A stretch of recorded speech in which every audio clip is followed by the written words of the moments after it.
a very warm welcome to another episode of Fauza's Diary.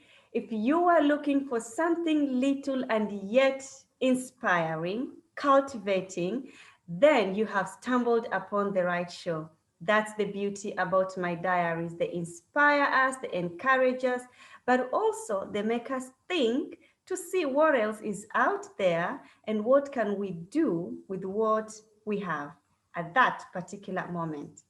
Joining me today on this conversation is my sister friend, all the way from the US, Sandy Weston.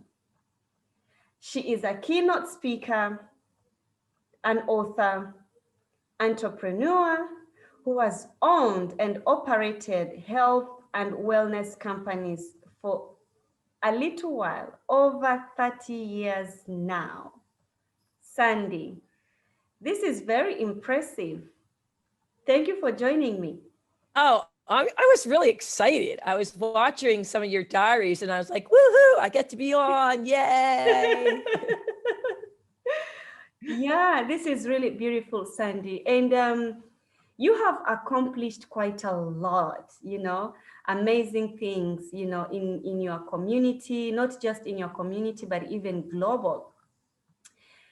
And, last year wasn't the easy one. And I see now it's like COVID, it's still here. So I'm just curious to hear, how have you been navigating with everything that you do?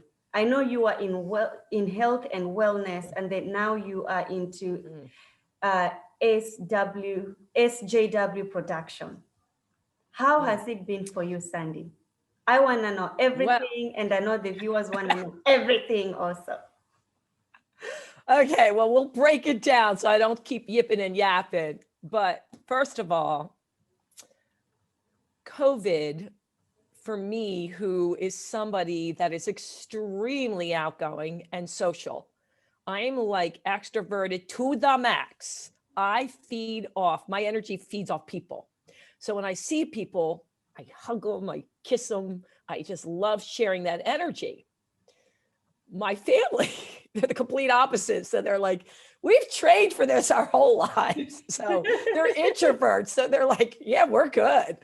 But me, I was just like, what am I going to do? What am I going to do? So the first thing I did was cleaned off my old bike and made sure that I got myself out there almost every day I could, mountain biking. And not even if I couldn't go to the mountains, on the road, and made sure that even at a safe difference way away, I was waving to people. You know what I mean? Like, hey, I'm here.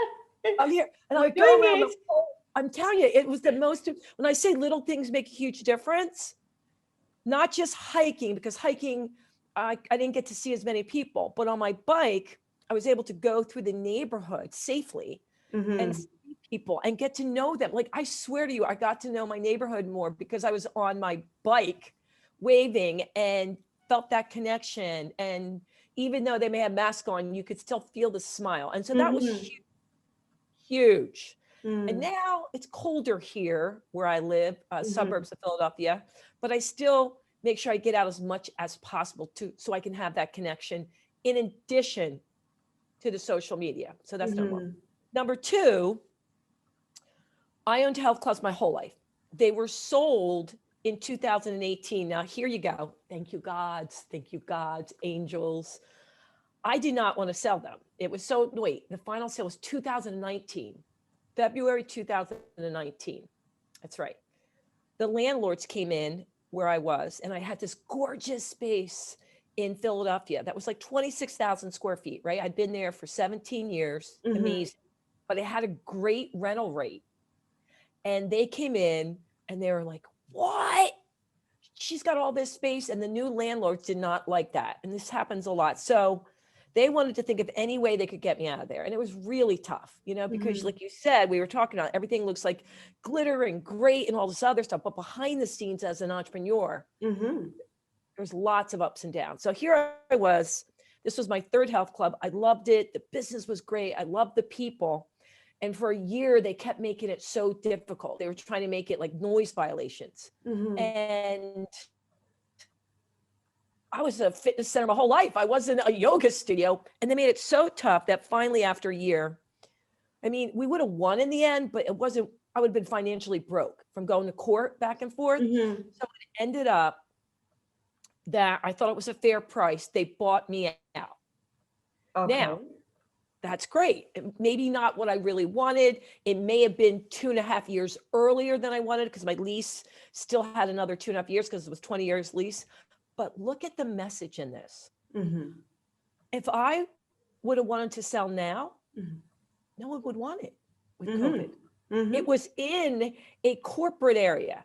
It was 90% people that went to work. Yeah. People are working from home. Not only that, they're not really going to gyms. And I think when what my mission was in the world, I wanted to inspire millions with my message. That was my mission. I wanted to inspire people to see their true power. I wanted people to realize the power is within them, not somebody else, not this great leader, not this great book. They're there to guide you. But when you tap into that power, the right person will come along to get you there. But I wanted to reach millions. I wanted to reach more people. Well, the universe was giving it to me, not the way I thought, but it forced me then to go and take my side gig, SJW Productions, which I already had going. Okay. And think about it. And I already had that going. I already was doing podcasts. I was doing all these speaking engagements. So I was fortunate in that I had written books and I was traveling around the world speaking about my books. And so I took a year, a little bit, not doing it quite as much, traveling, figuring out what I wanted to do. But then I realized through podcasting and workshops and coaching people that I actually could reach more people. So when COVID hit, it was like I just had to put those in full gear. Do you know what I mean? And so I didn't do it quite as much as before with everything on social media. So I just had to take it up a notch, but it wasn't like I was starting from scratch. I already was doing podcasts for 5 to 6 years. Okay. Yeah. I mean, it was my side gig, but now everything became my main gig. But the whole point is that I didn't figure that out. I wasn't, you know what I mean? Like I really believe in, putting it out there, making sure you have a clear mission, asking for guidance from people, from God, from the universe. Don't be afraid to ask for help. And it'll come, but it may not come how you think it will come. But everyone, they says to me, wow, wasn't that great of you that you saw that and you sold your company? I'm like, yeah, I'm not that. I don't have that foresight like sight business people. Somebody else had it for me. You know, I went kicking and screaming, but it was a good thing. Wow. That's an inspiring journey, Sandy. And I love that out of that, it bathed, but rather it made you, focus and repurpose. And, now you are here we are, because of the things that you've been doing. When in the networking group that we are both together, I was like, I want to have a conversation with Sandy, because I was just like, I want to hear from her what really happened and what really triggered her to, to take to make a shift. Because many people, they would have been feeling pity, victimizing themselves, and, feeling sorry, and just, not taking another step, or, venturing out. Your book, Sandy, I just love the title of Train Your Head and Your Body Will Follow. It's fun, isn't it? Tell me, talk to me about this book, because the title itself, it's very captivating. Well, I'm glad. Well, do you mind? I want to answer back up, if you don't mind, just a minute, and then I'll move forward with what you're saying, how many people would feel sorry for themselves and why me and all that stuff. Mm-hmm. I think here's the deal that sometimes people don't get from even positive, pippy, skippy people like me is I have all those emotions. Do you know what I mean? Like I get mad, I get angry. I'm like, are you gotta be kidding me? Like I built this business and how could this be happening and all that other stuff. Mm-hmm. It's just that I don't stay there long, Into that. because I know, Mm-hmm. yeah, I like love that that. you just, yeah, I don't stay there long because if you don't have those emotions, well, then you're not human. It's Yeah. that you just want to say, how long do I want to stay there? Which is why the book. And the whole book, Train Your Head and Body Will Follow, is for the big statement that everyone's like, are you sure? I say, it only takes 1 to 3 minutes a day to train your head, your body in a positive, powerful way. Mm-hmm. It does. It only takes 1 to 3 minutes a day to change your life and your body in a powerful. And why do I say that? Because the little things you do every day, they seem so simple. Our brain tells us, it tricks us, it's smart. Oh, that can't work. It's too simple. It's not long enough. You're not suffering. You need to suffer. Baloney, baloney, baloney. That's what it tells you. But those little things that you plant in your brain every single day matter. Absolutely. Matter. Absolutely. And I didn't just come up with this like, ooh, let me think about it. I realized looking back at my life, I didn't know it until older, that everything I was telling people to do that took 1 to 3 minutes, I've been doing to survive my entire life. Mm-hmm. And I trained many clients and they were like the ones, they were always successful. And I was like, why are they always successful? Mm. And then I realized the same thing. And the same thing that I did with them, then I went and interviewed hundreds of people that I knew exuded pure joy. It didn't matter what walk of life, whether they were an entrepreneur, CEO, billionaire, millionaire, stay-at-home mom, tennis player, hockey player. I wanted to see if there was something in there with secret sauce. Like what could I do and what could I translate from them, which was cool. And then I took that information and I went to the powers of be and I met with every walk of life you can think of. I went to my spiritual leaders, my gurus, my sports medicine people, my neuroscientist, my neurologist, my positive psychologist, my exercise physiologist. That's why it took so long. It took years to write this book. It took 6 years to get this published, and it's a simple journal.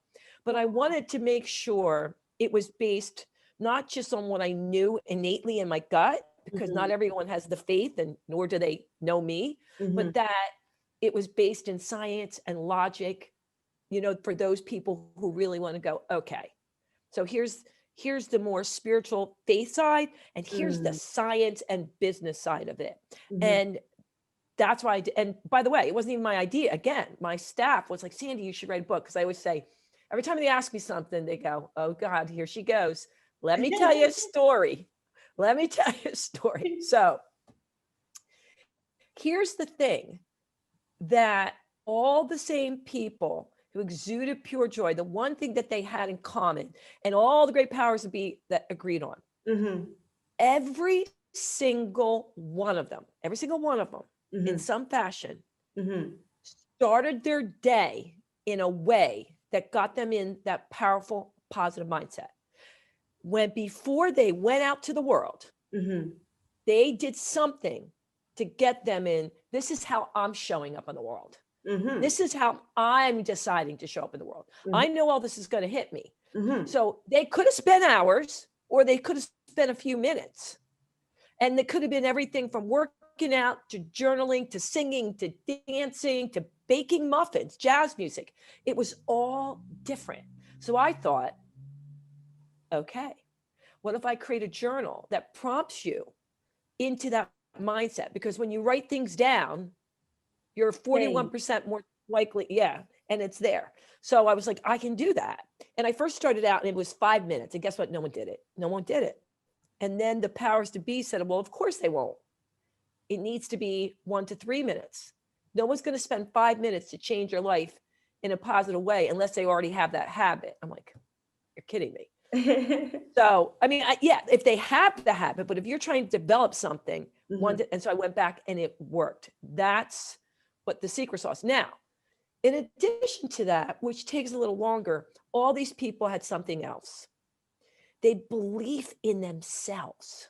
I love that. They believed that they were worthy of having joy in the world. They believed they were worthy of having goodness and love. And they believed they were worthy of whatever they wanted. And it didn't matter what other people really thought of them. Yes, of course, we all care. But they knew what they were worth. And so they put themselves out there. And they didn't care as much what people said about them. And they didn't care about failure. It wasn't even like that F word didn't even exist. It just didn't work out. So that's why the guidebook is, okay, before you hit your day, this is something to help you in that way. But in addition to that, it's also little by little going to send you these powerful messages to your brain so that you feel inspired to trust your own instincts, even when no one else does. And let me tell you, you said you love that title. I love it. You know how many years it took? For years, everyone thought I was a lunatic because it was before its time. When I said, train your head, body will follow, they didn't get it. It took me, after being done, it took me a year to get an agent and another year and a half to find a publisher because no one understood what I was saying. Now it's mainstream. But back then, they were like, she's out there. That was like so esoteric. But it isn't now. It isn't. Now everybody goes, oh, yeah, I get it. And even when I did my book tours, everyone we were talking about on the West Coast in the United States got me. Even here where I live in Philadelphia, they're like, but out in California and Oregon, Washington, that's where all my book tours were. But now in 2020, 2021, they get me. They got you. They got you. They get me. Yeah. Oh, I love that. Yeah. Yeah, but can you imagine when the time is right? And I love that, you know, I believe in everything that we do. There is a why behind it. And I love to, you know, to hear from you how you kept going, you know, even when people, they didn't get it, you got it because you had a reason for why you wanted to convey the message. Yeah. Sandy, so what do you think then it's the cause of mind blocking? I think there is a lot of human suffering when it comes to the mind. What do you think it's the cause for the mind blockage? Well, that's a really great question. And there's many, many, many answers because it's not the same for each person. But here's the deal. When you say my why for everything I do was not write a book, do a podcast, do a speaking engagement. It was to do always what I loved first and inspired me, and the money would come. Some years way more difficult than others as an entrepreneur, but I was so passionate what I did and what I loved and what I was putting out in the world. And I really believe my way was unique. Your way is amazing, but I would share all my knowledge with my competition because you can't beat me. So that mission, that why for me on days that I'm down reminds me, no, this is what I'm doing. This is why I'm here. It may not, whatever way, like inspire millions. That's what I want to do. But it was innate in me from a child because my whole life, even until recently, and I've been doing this a long time, most people thought, well, she came from amazing, wonderful, happy, loving, incredible people and had money because how else would she had started these businesses as a woman back then? And I didn't say anything, you know, I didn't lie, but they didn't ask me and they just assumed, well, she came from great parents and it is a lot easier, let me tell you. But I was born into a home of poverty in the projects with my dad trying to do the best he can, but not very strong-willed and confident in himself. And my mother, unfortunately, was born with very severe mental issues. So most of her life, she was in mental institutions. So I grew up with everyone thinking I'm going to turn out like my mother You know what I mean? Like everyone thinking that, like everyone, all eyes on you. if she graduates high school, that's a miracle. Do you know what I mean? Oh. If you get out of the projects, and even my teachers, most of them were like, just be grateful, which is fine, to make a living, be a waitress. And I waitress many years, pumped gas, did the whole thing. But something in me thought, there's more for me. There's way more for me. And I didn't believe what they had to say. And I always felt I had these 5 angels watching out for me who giggled a lot and were going to guide me. And whatever your faith is, or whatever it's really within you, digging down deep. And I think incredible struggle of thinking, I got to look out, not what's for here, but where I want to go. And the more I keep looking at where I go, I'll be fine. And I had one person who believed in me, and everyone needs that one person. It was my dance teacher, Leona Mae Lipke. Okay. And I was a dancer, and she's like, you can get it. You can get to college, you can get dance scholarships. So what I did, which I'm telling you now, because I didn't realize it back there. Every single day I danced when things were getting crazy and screaming, and like all life was breaking loose, when the kids would laugh and make fun of me, because really it was in a situation that everybody was sitting outside looking for entertainment, like what my mother was going to do next. So I had to be, and at then, perfect. I couldn't swear, I couldn't drink, you know what I mean? Like I had to prove them all wrong. So it was to the extreme that I wasn't a kid, but I danced like crazy and moved. I put words everywhere. Even before I could write, I would cut them out of magazines, and I would put pictures of a doggy that I wanted. And I would put pictures everywhere, and I would focus in on that one word. I'm going to show up with joy. I'm going to show up with passion. I'm going to show up with unstoppable. And then the third thing is I would journal. I would write everything, whether it was good, bad, or ugly. And those 3 things I realized sound so simple. Every day I did those. Every day I was like, go inside myself and remind myself that there's something bigger out there, that you're never alone. Like I never feel lonely. Like as much as I love people, there's something. And those things carried me out of the projects to college, bumpy road, but because now it's like, woohoo, freedom. Nobody knows who I am and where I'm from. No judgment. And then to figure out what I wanted to do, I wanted to be a dance instructor. I did everything to my fullest amount. Someone says, you should open a private training business. Okay. So then I had a private training business with 15 trainers. Then these were never my ideas, but I went full hard. Oh, you should open a gym. We'll back you. Okay. Opened a gym. Yeah. And then someone said, oh, you want to be our fitness expert on the NBC here. My point is, for me, it was nothing more. My clear path was to inspire people. And I was loving dancing. I wasn't going to make it on Broadway. It wasn't that good. But anything I could do to make people forget about their troubles and joke around and be silly. Even when I went into the mental institutions, I would bring my tap shoes as a kid. And I remember going in, and at times they'd have these little pill bottles on the side of their chairs. Oh my God. I would steal the pills and go, you don't need them. I'll entertain you. And I would start dancing. So you can see why that's so innate me. And it on days, and believe me, there are days that I go, oh my God, it feels like Groundhog Day, just another day, like over and over again, because I'm not seeing people. I can't do this.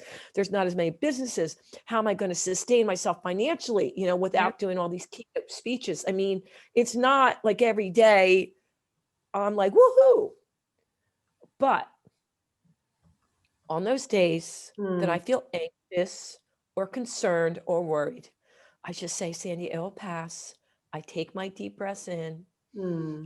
I realize what's in my head, those thoughts. I don't judge them. It's okay to be, now I allow myself to be angry, to be fearful, be scared. I breathe it through. I don't give it legs. I don't justify it. I take responsibility for how I feel. And then I say, how do I want to feel? What can I do right now? What would make me feel better? What can I do for me? And sometimes it's journaling. Sometimes it's making goofy dance videos that my son's embarrassed that I put up on social media for everybody to see. Sometimes it's taking a walk outside. Sometimes it's just yelling. Sometimes it's just breathing or going, ah. But it's not the same for everyone. And it's not the same at every time. Mm-hmm. Wow. What a journey, Sandy. I mean, I know that's a lot, but I wanted you to it. full I love it picture. because it's authentic. It's you. It's your journey. You've gone. And there's many years I wouldn't, and I would never lie, but I didn't want to tell it because I still had that part of me like, oh God, I'm going to go back to the projects. They're going to judge me. They're going to say, oh, her mom was this way, so she'll be that way. And believe me, there still is that stigma. People still, when you're writing your health history, I was like, oh God, I don't want to write about my mom because now they're going to want to analyze me. And I have to say, I'm strong enough to handle it and separate myself for who I am. But my heart goes out to people with any type of mental health issues, some more severe than others, because people don't understand it. And it's not that easy. People are so different. But even if you don't have a severe mental health issue, which I think is so beyond difficult because people do get scared of it. They don't know what to do with it. The brain is so complicated and we still don't even really understand it. Yeah, but I'm telling you know what I mean? Yeah. But to be able to stand for your own person, no matter where you are, where you came from, it's so freeing for me. But at times, I still, once people now know my journey, because a little bit, they'll go, oh, like I'm sometimes afraid. I used to be afraid to be sad or cry. My friends would be like, oh, you think you could have that from your mom? I'm like, oh my God. Like I wasn't even allowed to be sad. Express your feelings. Yeah. And even to this day, I only have a few close friends that can handle that from me. The rest of them and a lot of acquaintances expect me to be pippy, skippy, and joyful. So they'll call me for that. I have to be always up because if I even say, well, I'm a little sad, they're like, no, you can't be that. You're our rock. And I'm like, but I'm human too. Yeah. So I'm still, believe it, still on my age. I'm still on that journey of, I don't give a crap what you think about me. Judge me for whatever. Because if you don't judge me for this, the people that judge are going to judge you from the other. And there's difference between being kind and compassionate and loving and caring about people. There, you can tell. But when it's coming from fear-based, all the daggers, whatever they say, that's from their own journey and their own fears. It's not about you. It doesn't make it easier. Yeah. You know, sometimes, but you can understand it's coming from their fears and their place. And when their people, what they're saying. So the stronger I get and go, no, I'm good. I'm just, now and then I'm a human being, I get upset. I get frustrated. I get down. And I have a lot of acquaintances, but my friends are very selective and few and far between. And it's not because I've known them for a long time. Some people I have and some people I know, but I can be myself with them. But that's the beauty, that's something really amazing to have, that you can just be yourself instead of them wanting to make you be someone who you are not. We need this kind of friends who we can be vulnerable with and still they would love you for you just being you. I love that, Sandy. Our time is almost up, sweetheart. Your story has really inspired me, and I know it's actually going to inspire our viewers and everybody else who is going to stumble this conversation. But as you were talking and me just listening here, I know there might be someone else who is going through the same. What would you tell that person? I would tell them to spend time with yourself. I say, you spending time with you, I would tell them to take a step back with themselves and don't judge whatever they're feeling and thoughts. Don't judge any of it. It's all okay. Whatever you're feeling is okay. And know it and breathe it and feel and let your body experience it and tell yourself, I am still worthy. Say it over and over again. I am not perfect, but I'm incredible and I'm amazing. Just every day, remind yourself that little by little. And then my next suggestion, whether it's a mentor, a therapist, a coach, your best friend, a mom, a dad, your dog, reach out. Everybody needs a helping hand to someone that has your back when you can't. Those are my two big suggestions. And smile. I love that. Thank you so much, Sandy, for sharing. And I know that this conversation, this talk is going to inspire many people. And I think the issue with our society is that sometimes, you know, they make you not be you because they want you to fit in a societal kind of way of doing things, of living. But that's not who I am. Can I just be me and you love me for who I am created to be? You know, I think this is an amazing conversation, Sandy, that you are actually conveying. And through your books, through your podcast. And I'm just grateful that I've had the opportunity to sit down with you and to have this conversation because I know that it's going to encourage other people. And that's what service is all about. You know, it brings significance. It really brings significance. It was been a pleasure. I can feel the warmth in your heart from here. It's coming. I feel the same too, Sandy. I feel it coming out. And by the way, for anyone, here's the thing. The younger generation, like right now I'm working on a journal, I'm almost done for kids 8 to 12. Anyone that has children, every day, remind them it's okay to fail. They're not perfect. I tell my son, he's 17, he goes, oh, Mom, I know. I love you unconditionally. You're not perfect, but you're amazing. You're incredible. I used to say it while he was sleeping in bed. I got it, Mom. I got it. Yes. The little things you say to them really matter. Even if they go, oh, you know? Yeah. So. I love that. I have a boy too, he's almost 11. And I make it, I do it intentionally because sometimes, you know, it's good to hear these words. And sometimes they are shy when you tell them, but I know they always remember and it will stick with them. Yeah. So, yeah. Well, my son, we didn't know it till recently, and he's 17, and it wasn't till last year we knew he had a focusing issue, but he was so bright, he could remember everything by heart if you said it verbally. So we thought, okay, it was just something like when he goes to put the pen to paper, but he was so smart, he could remember verbally that he got great grades. But then he just got diagnosed, was it last year, that he's on the autism spectrum. And that's very difficult for children because they can process it. They know, hey, I'm not like the other kids, but you know, I'm different, and it could really make them not feel worthy.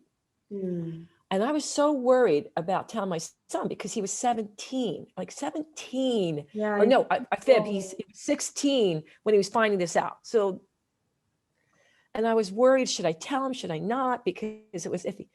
And he asked me, he goes, Mom, was I ever tested for being on the autism spectrum? Because they never said that's what he's tested. I said, yes. And he put his hands on me and he goes, Mom, it's okay. It's my gift. I wouldn't want it any other way. He said, I love the way my brain is. Bless him. I know we could keep talking, but I'm just saying, so some of the things that even He was mine. I learned every day from him. Like here, I'm thinking he's going to worry about this. And he goes, Mom, I know I'm different. I know the way I process. I'm different. But I wouldn't want my brain to be any other way because there's other gifts I have. And I'm like, maybe it did help me whispering in your ear. Yeah. But that for so many kids with different things, you know, that was a good lesson for me. That is that is a beautiful lesson, Sandy, and I love that. You know, he didn't feel different from anybody. He feels he's unique, and he has his own talents and gifts. Yeah. Thank you so much, Sandy. I know we can go on and go on. Yeah, we better go. They'll be like, what are those women doing? Talk about. And yeah, for you viewers, you've heard from Sandy. You are not alone. Find your own tribe that you can be honest, be real, be authentic with, that they will listen, that you can cry with them, that you can be vulnerable with them, and they will still love you for who you are. You are here on this planet Earth on such a time in 2021 for a bigger reason. Whatever it is that is going on in your mind, in your heart, in your household, don't hide behind the walls. Reach out. You are not alone. Talk to me. Talk to Sandy. Her details are below. Talk to her, okay? Don't feel isolated, please, okay? Take care. Stay safe. Don't forget to share this conversation. You will never know who might need to hear what Sandy was sharing about her beautiful journey, about her ups and downs, about her success, about her just being herself, showing up as she is. Thank you. Stay safe, and I will see you soon with another inspiring conversation just like this one. Bye-bye. Bye. Thank you.